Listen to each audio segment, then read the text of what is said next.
for that is that if you make an argument, hold on a second, if you make an argument and that leads, if you make an argument and then come up with the conclusion, what you're essentially doing by making the argument and then coming up with the conclusion, when you're making that conclusion,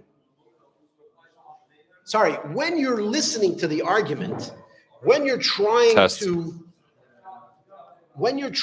to pay attention to the argument, you very often can get lost. Okay, you're going to get lost in the argument. Why are you going to get lost? Because you don't know what the argument's meant to lead for. You might think that it's leading to one conclusion, and therefore in your mind, you're kind of, okay, does it work with that conclusion? Does it work with that conclusion? Does it work with that conclusion? And then they tell you it's a completely different conclusion. Now what? Now you have to recalculate retroactively if the argument was consistent with the conclusion. However, in the Gamara, we first tell you the conclusion, and therefore, once you know the conclusion in your mind, you can pay attention to the argument to see how the conclusion is in fact concluded by the argument. So it's actually, I see it as a much more better way, and I think that maybe in the Western world, we should change our literary expectations to follow the Talmudic way of organizing it. Right, David Peretz? Oh. Good. Where are we? Okay.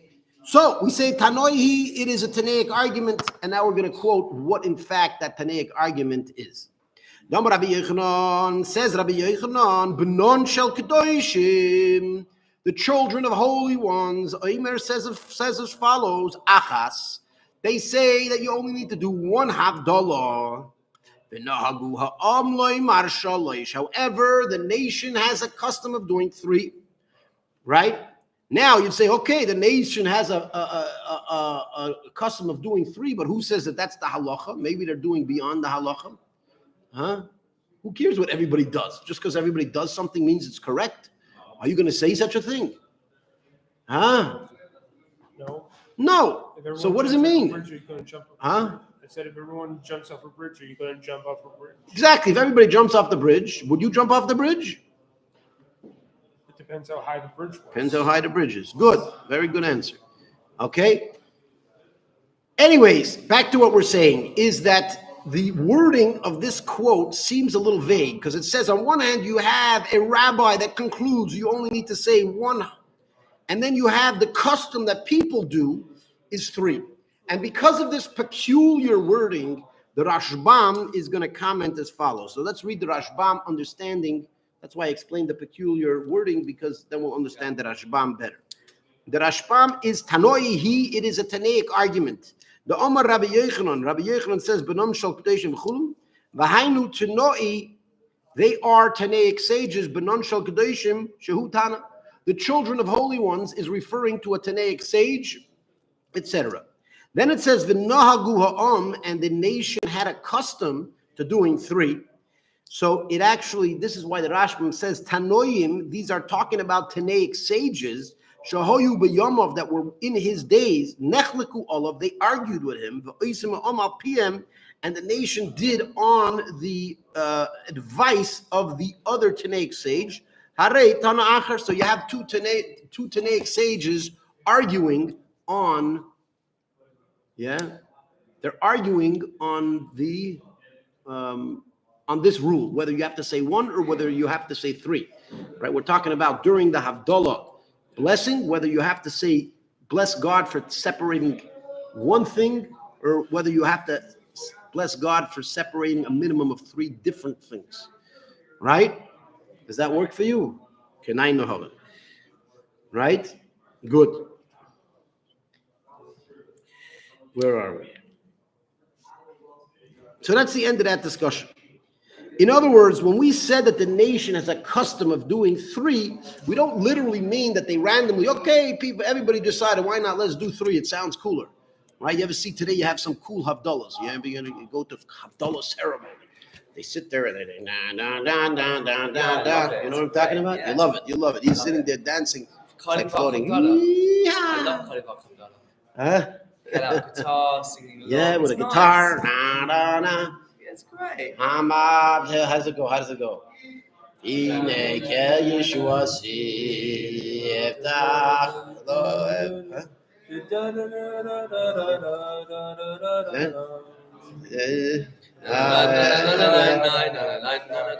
By the way, I met a woman. A woman came to my Shabbos table, and she said that the na na na na part was actually is not Kalbach, and it's actually a reform.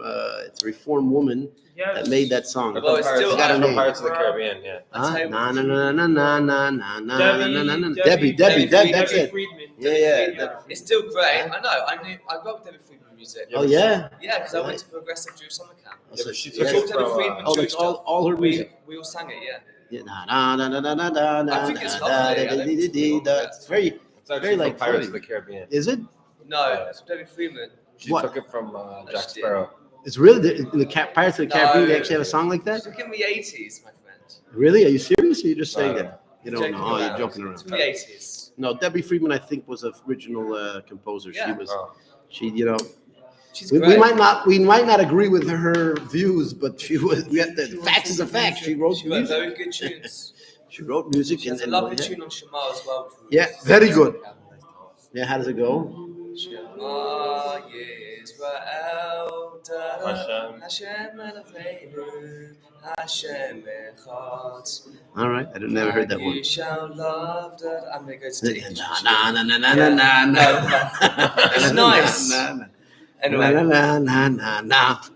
how I grew up singing Shema. It sounds like Pirates. Good. Sounds like the Pirates of the I don't Caribbean, think but they've I'm gone not. with it, right? Okay. Even she's reformed. Well, in Chabad specifically, Jewish. many of the songs that we have in Chabad are actually from non-Jewish sources. As a matter of fact, we stole 2 songs from the French. Yes. We stole Napoleon's March. We actually have a song that we have in Chabad that we call Napoleon's March, which is, according to our tradition, the song that the Napoleonic army would sing. And guess what? They don't have it recorded anywhere. It means that no one in France could actually quote a Napoleonic March song. Only Chabad could quote the So Napoleonic. the only time the March song. tune is ever sung by people today is Today by is by Jews Chabad. that Napoleon was trying Yeah. to persecute.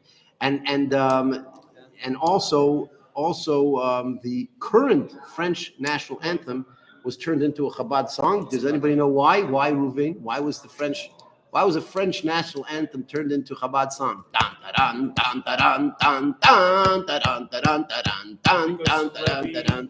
Why? The Sorbonne, I don't know. Huh? Well, that's the march. No, it has nothing to do with the Rebbe going to the Sorbonne. That's the march, no? Huh? The one you just did was the march. No. That's No, the that's French. the French It's the current French national anthem. I Dun, dun, dun, dun, dun, dun, dun, dun, dun, dun, dun, dun, dun. don't know. Huh? That's my only guess. That's my best guess. It's probably because The I know answer Macron is is so gay. it's an interesting story, and the answer is as follows. The answer is because there was a time where the French were the main arms supplier to Israel, and I think it was after the 6-Day War Oh, wow. where they decided that they're no longer going to supply Israel with arms. And the Rebbe said that a national song, has so much power, right? That if we take this power and bring it to Kedusha, then the evil won't have the power anymore. So basically, we started singing Napoleon's March, and within about a week, the Americans offered to sell better equipment instead of the French. So the French used to have the power over Israel by the fact that they were the main arms supplier to Israel. And then once we took the national anthem and turned it into Hasidic music, within a few weeks, an alternative power took away their power, So now what? right? Another lame So then we gay. still sing it. It's a crazy story, but also with Napoleon's March, when we started singing Napoleon's March was when the downfall of Napoleon started. Napoleon was winning Russia, Right. and then Chabad started singing Napoleon's March. Within a short period of time, Napoleon's influence went down. And that, by the way, it's crazy to sing, but there's a power to the music. Music is a tremendously spiritual power, right? It has a lot of significance. Yes, 100%. Anyways, let's go back to our Talmudic discussion over here after a quick break that we had there, an interlude, but it was a nice and important interlude. Where are we? Oh, so now we said that the children of Holy Ones said one thing and other Tanaic sages said something else. So we had a Tanaic dispute, and Rabbi Elazar, who's an Amoraic sage, he decided that one side of the dispute is meant to be the halachic ruling, okay, which does happen very common, all right? Now, asks the Gemara, Man nihu benon shel kadeshim. Who are these people called the children of holies? The children of Holy One. Who are these people? So I have another question. You have another question. Go for it. So if the Tanaic argument Yeah. is explaining what happened before, Yeah. how come they don't put the Tanaic argument first and then the discussion about which side the guy falls on after the more? You see what I'm saying? It's like, how come they don't change the order of it to make it more? That's a good question. So first of all, the order of the Gemara, the way that it sets up its discussion, very often it does it in a way where it's kind of like, we had a question, now we have an answer. So yeah, you're right. We could have said, hey, by the way, this is the Tanaic dispute, and then we could have Rabbi Elazar that says, well, the Tanaic dispute is resolved like this, or this is the halacha is like this. We could have, but it wouldn't have been as exciting.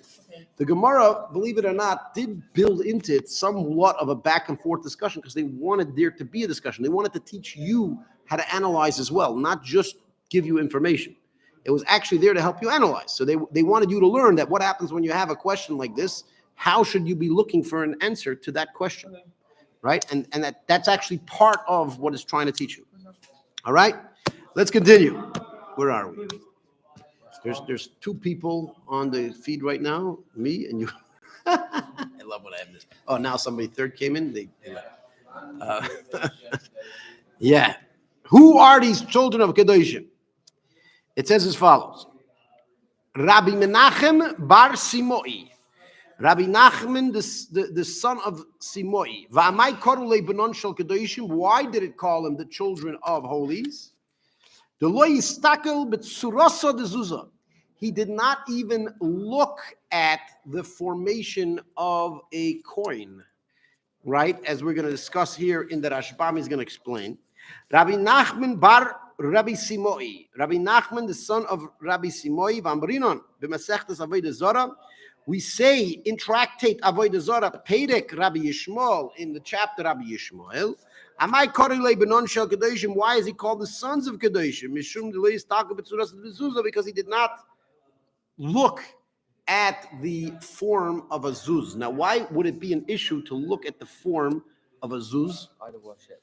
It could be some form of idol worship. Very often in the olden days, they would put various idols on the coins. Yeah, they would put. Well, again, those were military or political leaders, but very often they actually put their gods or whatever it is, sculptures of whoever it was. Yeah. Greeks. You mean like the pyramid on the back of the dollar bill? The pyramid With the Egyptian eye on top of the dollar bill. Huh? Back of the dollar bill. You all seen the eye? I don't know. Never seen the back of the dollar bill with the The pyramid? Romans had multiple different gods they believed in. I don't know. Anyways, let's continue. Where are we? Could have been one of the Roman No, gods that's on the coin. okay. Let's continue. We don't know that. Shalach le Rabbi Shmuel bar Idi. Rabbi Shmuel bar Idi sent a message, and he said as follows: Chananya achi, Chananya my brother. Oimer achas, he only says one. However, the halacha does not follow him. Okay, doesn't follow his rule. Yeah, Gemara Kamerli. So the leis hilchos kivasvei. Rashbam says the Gemara, the Talmud is actually saying this. Now, why would the Rashbam? Here's a good question. Why is the Rashbam saying the Gemara is saying this? Why does he need to tell you that? Now, I myself, when I was reading the Rashbam, I wondered this myself. Like, why does he need to tell us? Obviously, the Gemara is telling us this. Oh. But thank you to one of the students. I don't remember who it was, but one of the students came over to me and he asked me. He says, "So is Hananya is Rabbi? Where is it? Is Rav Shmuel saying the halacha is not like his brother, right?" And now I realize why the Rashbam says this. The Rashbam is trying to say, no, it's not Shmuel that's telling that halacha is not like him. Shmuel said this is what my brother did, right? He just gave us a piece of information.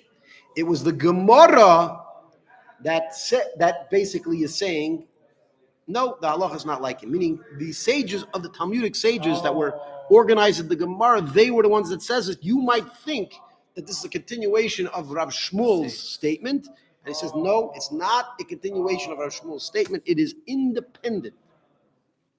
Right? Good. Let's continue. Now we're going to go on to a completely new quote, also from Rabbi Yeshua ben Levi. I think the past one was also, right? No, actually it wasn't. I have a question. Omar Rabbi Yeshua ben Levi. Oh, you have a question? So Yeah. if that is the case, What's the case? if the case is that the Gemara is saying it and it's not Rav Right. Shmuel saying it, Okay. how come Rashi doesn't tell us about it? Because you would think that it would be something that you would need to understand the Gemara correctly. Brilliant. Now I have to remind you that the Rashbam is in our Gemara for a reason. You know why he's here? Why is the Rashbam here? Unlike most Gemaras, the Rashbam felt that the Rashi did not complete his commentary. He may have started it, he may have said certain pieces, but he didn't fully complete his commentary. And since the Rashbam felt that Rashi didn't complete his commentary, therefore he wrote a commentary meant to be instead of Rashi, right? And therefore, your question is, I think, answered, is that the reason that the Rashbam writes it and Rashi doesn't is because Rashi didn't finish his commentary. All right? What? He didn't finish it. Good. Nifta? He was nifter before he completed his commentary, specifically on this Gemara. On other Gemaras, he completed his commentary. On this Gemara, the Rashbam felt he didn't complete his commentary, and what you're saying is perhaps an example of something that Rashi could have, would have, should have said, but didn't. And therefore, the Rashbam is like, okay, well, there's missing pieces of this particular commentary, and therefore we need to do it. We need to do something about it. What's that? Are there any Gemaras that don't have any Rashbam in them? Most Gemaras don't have Rashbam. As a matter of fact, even in this Gemara, it doesn't have Rashbam in the beginning. Look, it's only Rashi. It's only Rashi. Most of the Gemaras, 99% of the Gemaras only have Rashi, do not have the Rashbam. There's maybe 1% of the Gemaras that actually do, in fact, have the Rashbam. All right? Okay, thank you. Is that okay with you? What can I say? No, it's not okay with me. So what am I going to do about it? I don't know. Argue. That's what we do here, right? Yeah. This is not called a Talmudic lesson, you know. We call it online. It's called the Talmudic ritual, okay? The ritual is why is it called a ritual, not a lesson? A lesson is when one person is just throwing out information and you're expected to absorb it. The ritual is when you're supposed to engage, right? You ask a question, you get involved. That's what a ritual is, right? A ritual, you're meant to be involved in a ritual, no? Yeah? Yeah. Yeah? Why are you just saying yeah? You're supposed to argue with me then. No. Well, sometimes you can't really argue on something. You're right. It depends. Okay. Omar Rabbi Yeshua ben Levi says, Rabbi Yeshua ben Levi, one that says Havdalah, one that says the blessing after Shabbat, going into the weekday, they must say Havdalahs that are similar to those that it says in the Torah. Says the Rashbam, come on, for example, the ones that we're about to quote in this very quote. We're going to actually quote a whole list of separations that God mentions in the Bible, how God actually separated one thing from the next. Okay?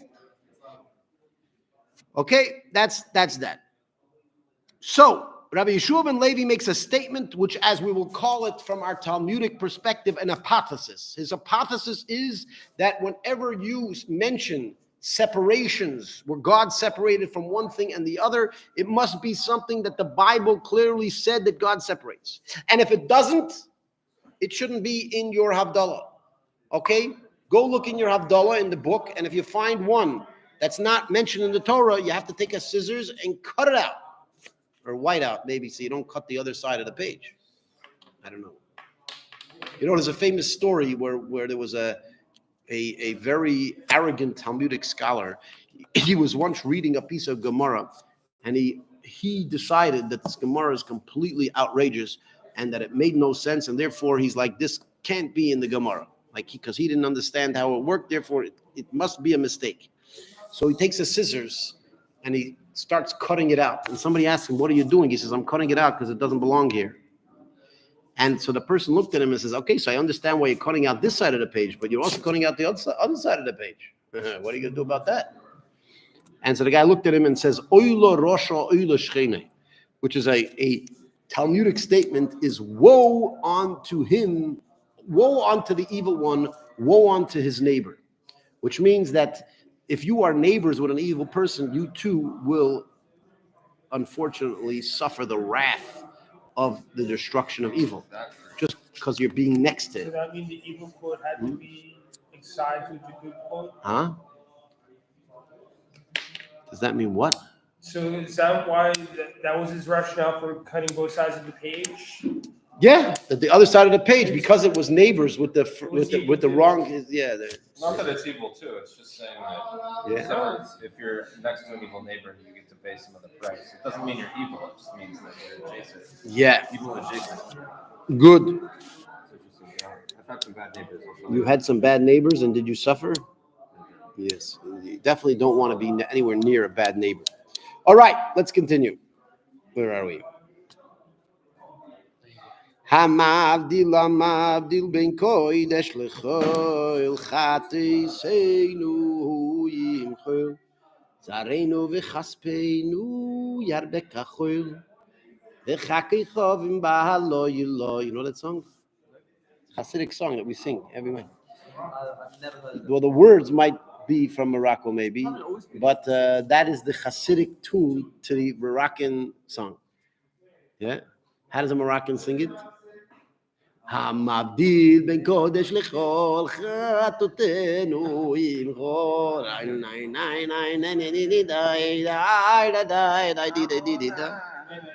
Huh? Why? The other one's like Chassidish. Hamavdil amavdil ben kodesh lechol chatotenu imchol zarenu v'chaspeinu yar bekachol v'chakichovim ba'alo yilo. Anyways, let's get to the end. That's the Indian phone clippers. Noiga. All right, weitergegangen. Meisvei, we have a challenge to Rabbi Yeshua ben Levi's hypothesis. Seder Abdollah say, how is Seder Abdollah? As Rashi says, this is our first Rashi. Hainu Sheva Havdalah, the 7 Havdolahs that we said you can do, the max 7 Havdolahs. V'afal gab ikatamni. Even though you're going to count and you're going to find 8, ben yemashvili loy kara choshiv the me'in chasimas. It's not counting the 8th one because it's considered similar to the closing of the blessing. Yeah. So it says, Oimer, he says as follows, Hamavdil ben Kedesh lechil, ben Oy lechoshech, ben Yisrael u'amim, ben Yemashvi l'sheshesh me'amasa, ben Tomei l'tor, ben Yom l'charavo, ben Mayim elyonim l'mayim atachtoim, ben Koyim l'vim Yisraelim. And we just listed the whole set of 7 blessings that you should say. Yeah?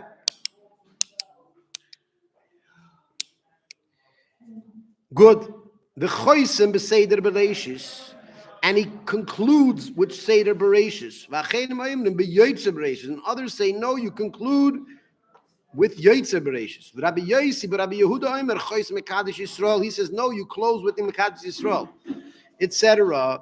So we have 3 opinions on how you're supposed to close the blessing of Havdalah. Yeah?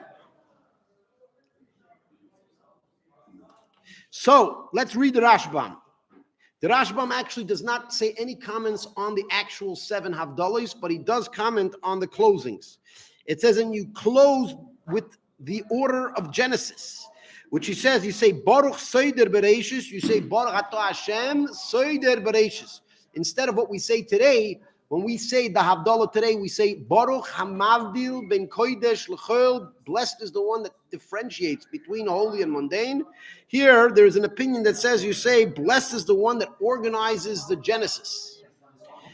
Excuse me, in my class, you're welcome to talk. I'm welcome to talk, but we're not welcome to talk at the same time. So if you want to talk, you can talk. If I want to talk, I could talk, but not at the same time. Right? Good. Baruch Sheidim Reishis. Yeah, and the reason behind that opinion is because on Saturday night is when God began organizing the Genesis, which, yeah, you'll say, oh, when on Saturday night did God organize the Genesis? Huh? Yeah, it's a good question. When did God start creating the world? Huh? No one knows. Well, the Bible has a claim, at least. Well, first of all, it says that there was a first day. There was a first day of Genesis. Huh? Right, but when did the 7 days of creation begin? On Sunday, right? When does Sunday begin, according to Judaism? Saturday night. Ha ha ha ha. Never considered that. All right. Huh? Good. The Kulu Hanaksivi. And all of these Havdalas that we just mentioned are all written. Ulahavdil ben Kodesh, ben HaKodesh, ben HaChol, ben HaTomi, ben HaTor, Vayavdil Ekim ben Ur HaChoshech, ben HaUr, ben HaChoshech, Vayavdil ben HaMayim, V'Gomer. He literally lists all of the things. Va'avdil Eschem ben Amim. He mentions all of the verses that speak about God differentiating the various things of these 7 differentiations, except Aval Avdallah Shabbos Leksiv, the separation of Shabbos is not written. The main Chasima, it is similar to the closing. Chashiva Lekaman, V'loy Miminyanahu, it's not counted. V'hai Deloy Choshev Lo Libesayf, and why is it not at the end? Why is this not at the end? Why is not, excuse me. No selling, I don't know what you're selling over here. Drugs, passing on. Huh? What? Is it nicotine? You want me to take nicotine? You want to kill me? Drugs. Yeah. Where am I? Yeah. Excuses. Right? That's why I don't want I don't want you going into cash advance. You know, it's not cheating.